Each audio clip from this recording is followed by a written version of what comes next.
Kita tahu latihan beban itu mengakibatkan traumatik. Atau memang traumatik itu yang kita cari ketika kita latihan beban. Karena tadi ketika otot traumatik, maka otot akan merecovery dan meregenerasi dan jauh lebih kuat. Sehingga akan terjadi yang namanya hipertrofi otot. Tapi ketika terjadi yang namanya traumatik, maka otot membutuhkan yang namanya recovery dan regenerasi. Apa aja sih yang direcovery dan diregenerasi ketika kita mengalami traumatik otot? Agar tadi progres terhadap yang namanya hipertrofi otot jauh lebih cepat. Tonton video ini ya, agar dapat seluruh insight-nya. Kita tahu bahwa latihan beban mengakibatkan traumatik. Traumatik membutuhkan recovery dan regenerasi. Recovery dan regenerasi akan melahirkan yang namanya hipertrofi otot. Tetapi recovery dan regenerasi sebenarnya tidak hanya terjadi pada otot saja, tapi ada bagian-bagian lain yang membutuhkan recovery dan regenerasi pasca kita melakukan latihan, khususnya latihan beban. Bagian-bagian apa aja sih yang dibutuhkan untuk recovery dan regenerasi pasca kita melakukan latihan beban? Nah, sebenarnya ada 5 komponen utama atau penting yang wajib kita recovery pasca kita melakukan latihan beban. Ini agar kita bisa mengestimasi secara baik apa saja yang dibutuhkan tubuh pasca recovery dan berapa sih jumlah waktu yang dibutuhkan tubuh kita untuk melakukan recovery dan regenerasi.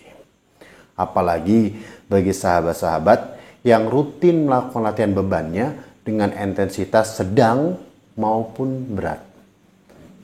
Yang pertama adalah energi recovery. Energi recovery pasti kita semua paham.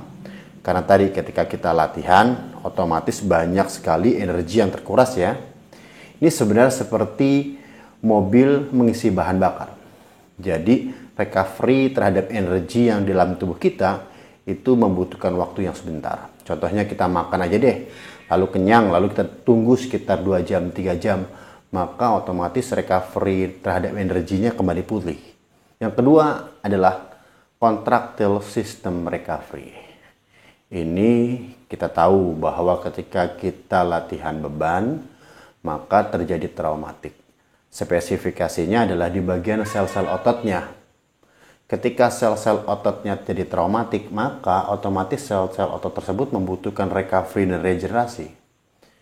Biasanya sel-sel otot besar, sepertinya dada, perut, kaki, punggung, itu membutuhkan sekitar 48 jam untuk terjadi full recovery.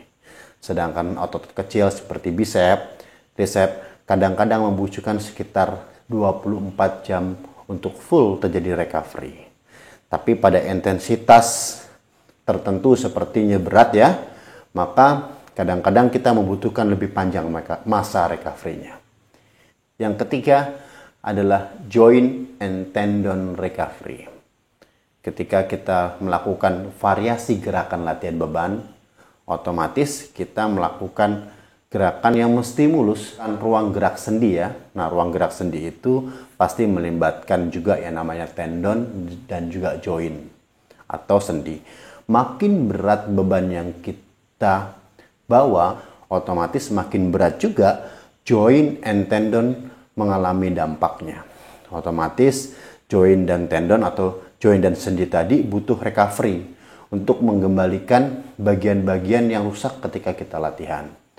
Nah, biasanya joint dan tendon recovery itu membutuhkan sekitar 24 jam.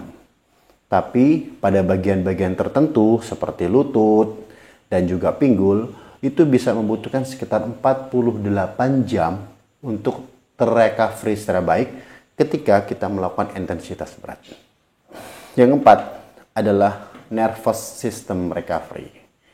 Ketika kita latihan beban, otomatis mengkontraksikan otot.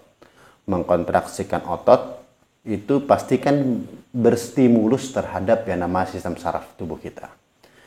Nah, ketika kita melakukan beban-bebanan berat, otomatis membutuhkan konsentrasi juga lebih berat ya, sehingga sistem saraf-saraf yang berkaitan juga lebih banyak.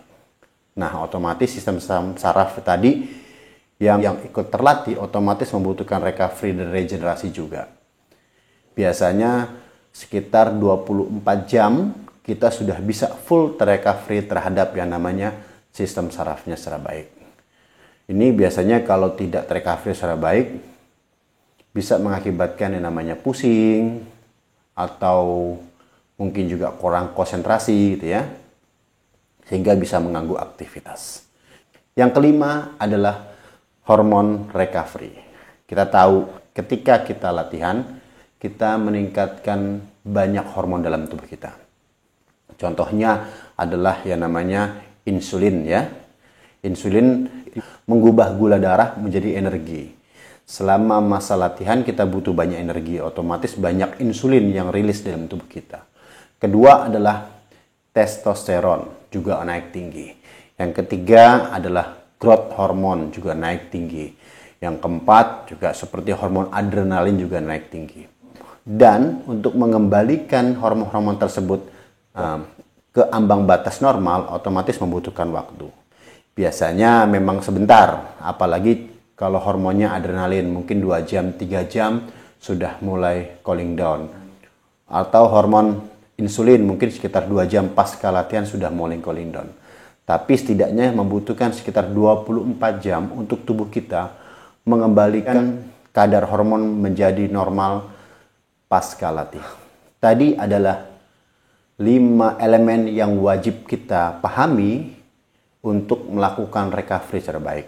Makin paham sahabat-sahabat tentang apa saja yang dibutuhkan untuk di recovery pasca melakukan latihan beban, apalagi dengan intensitas sedang dan tinggi, otomatis tubuh lebih baik ketika melakukan recovery regenerasi.